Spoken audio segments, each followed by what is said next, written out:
ओम घृतं मे विक्षे घृतं स्यालो निर्घृते श्रीतो घृतं वस्यालाम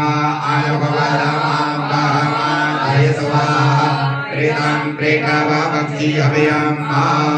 नवनीत समुत्पन्नं सर्वसन्तोषकारकं घृतं तुभ्यं प्रदस्यामि स्नानार्थं प्रतिगृह्यताम् श्री भगवते त्रिगुणात्मिकायै त्र्यम्बादुर्गादेव्यै नमो नमः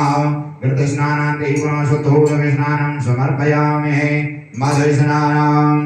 ॐ माधवाधारिताय ते मधुक्षरन्ते नमः सन्तोषदे मधुरक्तमुदो कशो मधुमत्पार्थिवकुम्रयः मधुयो पिता मधुमानो वनस्पति मधुमान् अस्तु सूर्यः महादेवावो भवन्तु नः